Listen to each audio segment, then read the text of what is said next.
mas para a gente falar sobre a polarização política da América do Sul, já que neste fim de semana a Colômbia escolheu como presidente o candidato da direita, o Abelardo de la Espriella, que contou com o apoio do Donald Trump. E no Peru, a Keiko Fujimori lidera há 2 semanas aquela apuração gigantesca, a corrida eleitoral e presidencial, né? Aí parte da comemoração do Espriella, claro, sempre com aquele domo, né? Ultra à prova de balas, porque a situação na Colômbia é bastante complexa. Nos 2 países, a esquerda fala em fraude e pede revisão das eleições. Para a gente conversar sobre o assunto, vamos receber aqui o professor de Relações Internacionais, o Rubens Duarte. Professor, muito bom dia, é um prazer te ter aqui no Acorda Metrópolis de novo. Vendo o mapa da América do Sul, agora, né, nessa divisão de esquerda e direita, tem uma curiosidade muito interessante, que é o lado esquerdo, a porção esquerda da América do Sul, a região oeste, tem presidentes da direita. E a porção direita da América do Sul tem presidentes da esquerda. É uma curiosidade, né? De que o lado esquerdo está mais para a direita e o lado da direita está mais para a esquerda, professor. Tá aí o mapa, acho que dá para a gente ouvir nessa sua primeira análise um resumão dessa situação atual com outros países agora tendo presidentes da direita. Muito bom dia.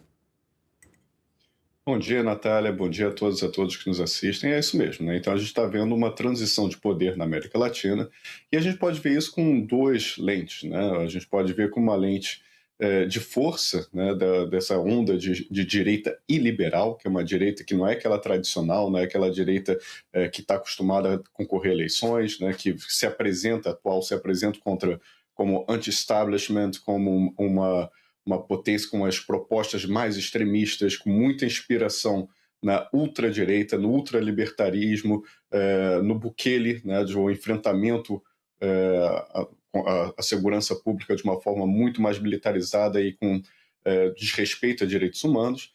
E do lado do Brasil, do Uruguai, a gente vê uma centro-esquerda que tenta se estabilizar no poder com uma grande gama de alianças políticas com o centro, com a esquerda, inclusive com a direita, para conseguir um pouco mais de governabilidade.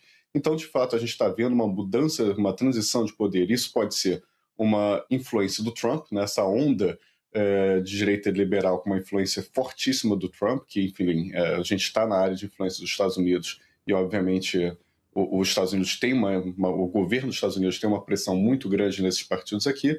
E a gente pode ver isso também como uma insatisfação muito grande dos governos sul-americanos com o governo que está no poder. Todas essas eleições mostram uma transição de governo, ou seja, a população não está satisfeita com o governo e procura outras opções, no caso, a da direita iliberal. Professor, eu queria falar muito sobre essa história cíclica, né? Dessa troca de direita e esquerda, mas muito também sobre a divisão do país. Porque no caso do Espriella, e a gente vê isso acontecer aqui no Brasil, a eleição nem aconteceu, mas as pesquisas mostram que o Brasil é cada vez mais polarizado. Tem ali a questão de Lula e Flávio Bolsonaro, então do lulismo e do bolsonarismo, e com o Banco Master aí, né, todo esse caso sendo um divisor de águas, mas a gente tem um meio aí de caminho de eleitores independentes ou que não querem saber das eleições, não querem se decidir entre um lado ou outro, ou escolher um candidato ao centro ou um candidato de fora do lulismo e do bolsonarismo. E isso aconteceu também lá na Colômbia e a gente vê acontecendo no Peru. Do quanto a diferença entre quem ganha e quem perde é mínima. Acho que isso também é importante de falar sobre, sim, a direita ganha na Colômbia, mas o Espriella vai ter, claro, uma gestão muito difícil por causa de tudo que acontece na Colômbia. Acho que a gente pode falar mais sobre isso, sobre toda a violência, todos os grupos faccionados que existem por ali, mas também porque o país está muito dividido, né? Então ele da direita ganha, mas a esquerda ainda é muito forte no país. Não é uma vitória acachapante, né? Não é uma distância gigantesca da direita. Assim como pode acontecer aqui no Brasil também, né, professor? Sem dúvida nenhuma, a polarização, como você bem disse, é um problema não só do Brasil, não é só da América Latina, mas é do mundo. O mundo inteiro está vivenciando essa onda de polarização, que é um problema porque empobrece o debate público, né? Então, a gente vai para uma eleição agora, se a gente lembrar a última, no primeiro turno houve uma antecipação do segundo turno. O que eu quero dizer com isso? Todos os candidatos, outros candidatos, além do Lula e do Bolsonaro, acabaram derretendo no finalzinho da corrida eleitoral, porque as pessoas já começaram a votar, né, aderir ou a Lula ou a Bolsonaro, um dos seus lados, para inclusive tentar impedir que o outro lado ganhasse a eleição. A mesma coisa a gente pode esperar aqui no Brasil e é o que a gente está vendo no mundo todo. As outras opções, as outras colorações políticas acabam não se mostrando como uma opção viável. E aí você empobrece o debate político e, como você bem mesmo disse, né, pode acontecer que um partido, né, ou uma chapa ganhe a eleição presidencial, só que não tenha aquela margem, né, aquela segurança de diferença de votos que dá uma certa legitimidade política para aquele partido, para aquele candidato. Ou pode acontecer a mesma coisa que aconteceu aqui no Brasil, que o partido de centro-esquerda, né, o Partido dos Trabalhadores, ganhou a eleição presidencial, só que o Congresso ficou na mão do bolsonarismo, né, e que isso gera grandes problemas para a governabilidade do país no futuro. Então, sem dúvida nenhuma, essa polarização vem para atrapalhar, para dificultar o governo, né, e a transição do país, né, e o debate político, né? Então, ao invés de a gente ficar debatendo o futuro dos países, né, o futuro da sociedade, ver o que é melhor para a população, fica-se nessa discussão entre lado A e lado B, que infelizmente não traz bons frutos para nenhum país. Eu queria falar sobre contestação de eleições, professor. Assim como você já levantou essa questão, aqui no Brasil, a gente vê isso acontecendo desde 2014, especificamente, quando o Aécio Neves não aceita a derrota para Dilma Rousseff, e vê esse processo acontecendo desde então, até chegar ali em 2022, quando o ex-presidente Jair Bolsonaro não aceita a derrota ali para o presidente Lula, e a gente chega à trama golpista, todos os julgamentos, o ex-presidente que está preso, condenado por golpe de Estado e outros crimes, e toda a trama dele ali, todos os outros companheiros dele. A gente chega a isso. Mas aqui, então, no Brasil, a gente vê uma direita não aceitando esses resultados quando a esquerda vence, e principalmente pedindo a recontagem dos votos, tentando bater nas urnas eletrônicas, que não tem absolutamente nada de errado com elas. Nesses outros países, que o sistema eleitoral é completamente diferente, inclusive os processos muito demorados por causa das cédulas de papel, por causa do voto impresso, Colômbia é assim, mesmo a gente já sabendo que teve essa vitória do Spriella, tem um processo ali ainda de várias checagens que vai demorar mais um pouquinho. E no caso do Peru, a gente está falando da eleição com a Fujimori na frente, mas pode virar a qualquer momento, há mais de 2 semanas, né? E aí, no caso desses países, a gente vê a esquerda, que perdeu, pedindo a recontagem dos votos, dizendo que a eleição foi fraudada. Queria também te ouvir sobre essa questão, que são 2 pontos aí, né? A direita e a esquerda reclamando por causa de um sistema eleitoral que abre muitas brechas para ser questionado. E a gente aqui, no caso, tem uma outra questão totalmente diferente, mas acho que dá para a gente te ouvir sobre isso também.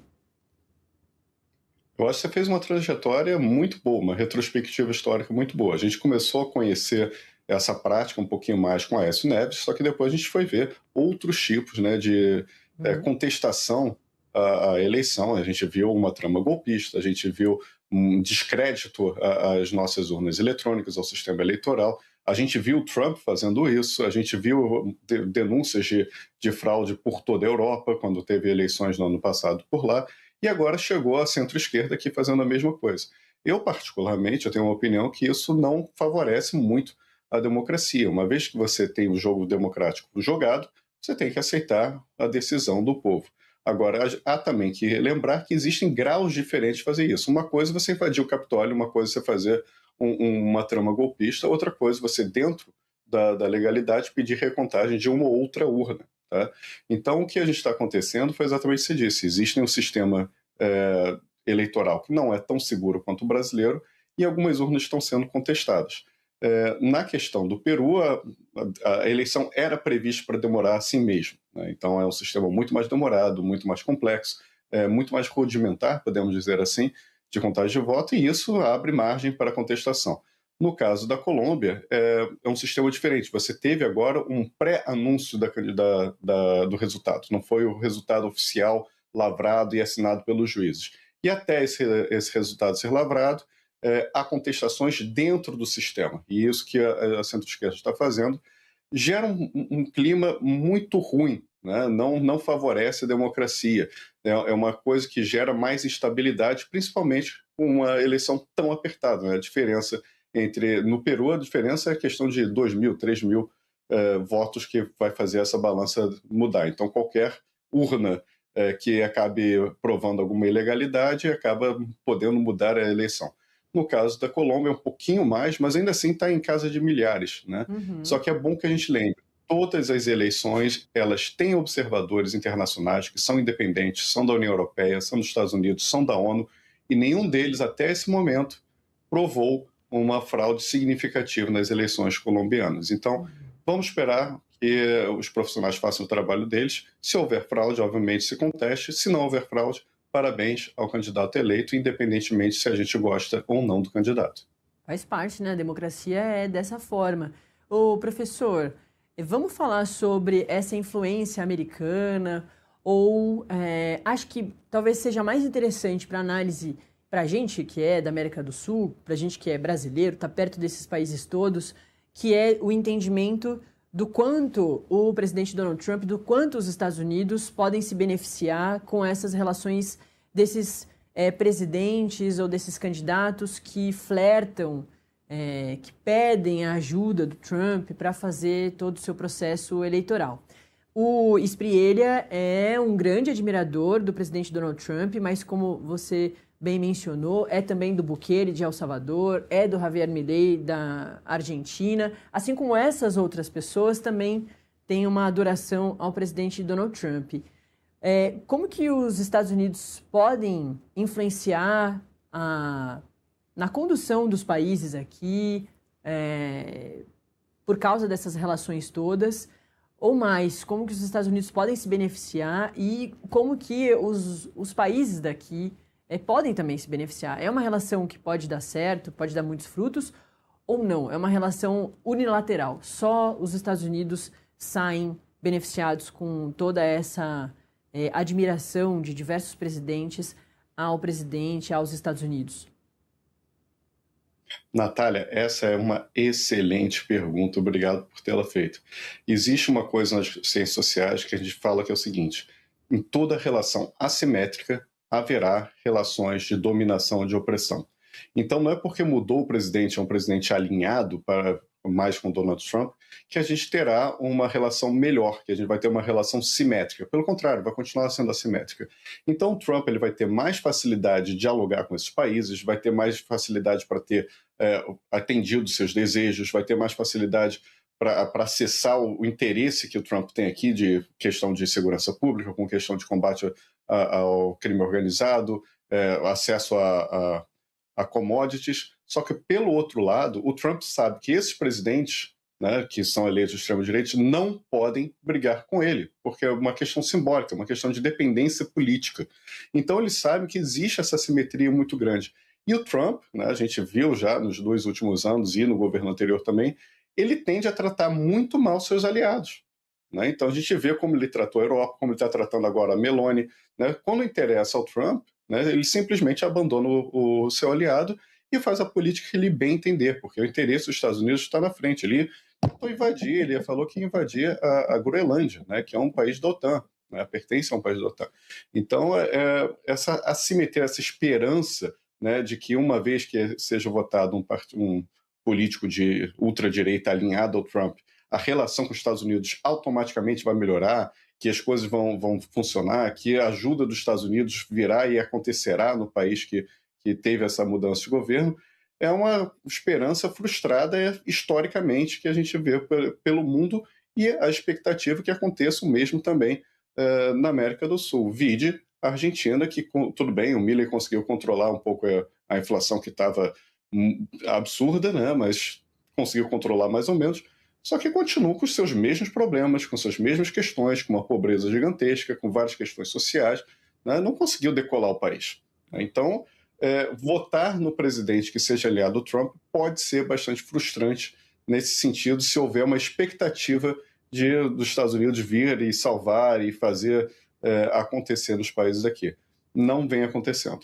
Perfeito. Professor, vou te pedir uns instantes, só preciso chamar um intervalinho aqui para o pessoal que está acompanhando a gente pela TV, pela Smart TV da LG, pelo canal 143. Tem mais um intervalinho para você e daqui a pouquinho você se junta aqui a gente ao canal no YouTube, que no canal no YouTube, no Metrópolis TV, não tem intervalo, tá certo? Então, se você quiser fugir do intervalinho, vem aqui para o canal que a gente vai continuar com a entrevista com o professor. E você que vai continuar na TV, espera aí, vê o intervalo e daqui a pouquinho você está de volta aqui com a gente. A gente segue com o professor Rubens Duarte, professor de Relações Internacionais. Professor, vamos falar então da relação do Brasil com os Estados Unidos. É uma situação que, a partir do ano passado, passa a ser tumultuada por causa do tarifaço. Aí o Brasil consegue fazer toda uma renegociação e uma construção de relação muito boa entre o presidente Lula e o presidente Donald Trump. O Trump que gosta, né, dessas figuras carismáticas, muitas vezes ele admira figuras que não tem nada a ver com ele, mas que por causa da popularidade, da forma que eles se comportam, ele gosta muito, tipo Putin, tipo Xi Jinping, né, Rússia, China, e o caso do Lula também, do Brasil, que se enquadra bastante nesse lugar. Mas, nesse ano, a gente teve algumas novidades importantes sobre a relação entre os dois países, e essas novidades, coincidentemente ou não, surgiram depois da visita do Flávio Bolsonaro, que é o maior opositor ao presidente Lula nessas eleições, como a gente já mencionou mais cedo. Ele fez uma visita ao presidente Donald Trump. Aqui a gente vê a foto do Flávio Bolsonaro, do Paulo Figueiredo, jornalista que está lá também nos Estados Unidos, assim como Eduardo Bolsonaro, o irmão do Flávio. E no dia seguinte a essa visita, os três também encontraram com o J.D. Vance e o Marco Rubio. Flávio Bolsonaro volta de lá falando que o CV e o PCC iam ser colocados como grupos terroristas pelos Estados Unidos. Isso realmente acontece. E para ele é um capital político importante. Mas logo depois vem uma outra notícia que não foi positiva para ele. Ele ganhou um apelido de Tariflávio depois disso, porque ele também voltou de lá com novas tarifas para o Brasil, chegando a quase os 40%, por causa daquelas investigações dos produtos pirateados, do combate à corrupção, desmatamento ilegal, PIX e também o trabalho forçado. E sobre isso, o Flávio Bolsonaro tem notícia aqui em Metrópolis.com que ele se inscreveu numa audiência sobre o tarifaço lá nos Estados Unidos, matéria da Thaís Martins e do Samuel Pancher, aqui do finalzinho de ontem, de segunda para terça. Nessa solicitação para participar da audiência, o Flávio disse que quer depor ali contra a tarifa de 25% que os Estados Unidos querem impor ao Brasil. Porque o próprio Flávio Bolsonaro, no dia que acontece essa proposta nova de novos tarifaços, o presidente Donald Trump tem até o meio de julho ali para dizer sim ou não, mas o Flávio Bolsonaro disse em entrevista não. Em relação a isso, eu não falei. Em relação a isso, eu pedi para o presidente Donald Trump não taxar o Brasil. CV e PCC, eu fiz esse trabalho mesmo. Mas, em relação à tarifa, não. E é por isso mesmo que ele agora se inscreveu para conseguir falar contra. A matéria do Metrópolis.com está lá, para todo mundo ler os detalhes, eu faço esse convite. Mas só para resumir, é isso. Ele vai participar dessa audiência na Comissão de Comércio Internacional dos Estados Unidos sobre um possível tarifaço a ser aplicado ao Brasil lá no país. E a audiência está marcada para 6 de julho, bem pertinho ali do prazo final para o presidente Donald Trump dizer sim ou não. Tem um período de negociação do Brasil com os Estados Unidos e também de audiências públicas. É de uma delas que ele vai participar, o Flávio. E vai debater a recomendação de taxar o Brasil feita pelo escritório do representante comercial dos Estados Unidos após a investigação sobre práticas comerciais brasileiras. E é isso. Aí a gente faz um resumão de todas essas tarifas. Então, professor, aproveitei que você está aqui para a gente ler juntos essa matéria, um pouquinho da matéria. Aqui está o documento da inscrição do Flávio Bolsonaro para fazer essa fala. na audiência pública, qualquer pessoa pode participar e o Flávio vai fazer isso. Eu queria te ouvir sobre essa questão em que o Flávio Bolsonaro volta trazendo capital político muito importante, mas em relação à tarifa, só deixa eu voltar aqui com o pessoal que está voltando no intervalo. Seja muito bem-vindo de volta, você que está com a gente no canal 143 da sua Smart TV da LG. A gente está falando com o professor Rubens Duarte sobre a relação do Brasil com os Estados Unidos, com mais um elemento que é Flávio Bolsonaro, o professor. É isso, os Estados Unidos têm sido utilizados como capital político na questão da segurança pública, mas a gente sabe, desde o ano passado, que a reação do presidente Lula aos tarifaços ajudaram a melhorar a aprovação do presidente Lula. Então, na questão da tarifa, do bolso, quando mexe com o bolso das pessoas, as pessoas não ficam muito próximas dos Estados Unidos, não. E o Flávio está com esse papel muito difícil de se aproximar em relação à segurança pública, mas em relação à tarifa, não. Ele não quer ter a ver com isso. Exatamente isso, né? O que aconteceu com a viagem do Flávio foi uma antecipação do início da campanha eleitoral. Basicamente, a gente está falando disso. E começou com o Flávio beijando a mão do presidente Trump porque ele precisava. Foi uma improvisação, porque ele estava envolvido, né? Começou a estourar vários áudios e mensagens com o Vorcaro, né? Mostrando que ele tinha uma proximidade muito grande com o banqueiro que está preso. E ele precisou, para salvar a candidatura dele, ir para os Estados Unidos, gerar um fato novo e ganhar um apoio internacional com o peso do Trump, que tem um peso simbólico gigantesco, é o presidente dos Estados Unidos e líder dessa onda de direita e liberal no mundo. Então, ele indo para lá, ele antecipou essa campanha eleitoral. O problema é que quando ele vai para lá, existe também, ele conseguiu criar um fato novo, né, equilibrar esse escândalo do Vorcaro, né, de certa forma não apagou, mas conseguiu diminuir um pouco a temperatura, só que tem algumas consequências, e uma das consequências é isso. O Trump ele vê a disputa política no Brasil, né, sabe que tem eleição, e ele tenta fazer um jogo duplo, né, para conseguir extrair do Brasil o máximo possível de seus interesses, enfraquecendo os dois lados, né? Então, de um lado, tem o Lula, que precisa governar o país, porque se o governo dele acabar no finalzinho do mandato agora, ele não consegue reeleição, e do outro lado, a gente tem o bolsonarismo, que está louco para voltar para o poder e está tentando negociar esse apoio internacional com custos altíssimos para o país, né? Vídeo a tarifa. Enquanto isso, o Trump ele vê essa disputa e fala, vou me aproveitar dos dois, né? Vou tentar fazer esse jogo duplo.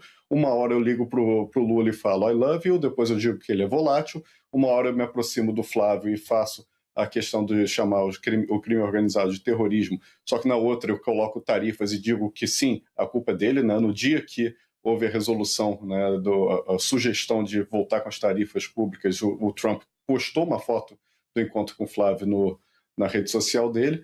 Então ele faz esse jogo duplo para extrair, enfraquecer os dois lados e extrair do Brasil o máximo possível. Ou seja, que a gente está vendo uma antecipação da campanha eleitoral e a potência do Norte aproveitando isso para seus interesses, né? Então o que a gente está vendo é basicamente o início dessa disputa e uma consequência maléfica para o Brasil.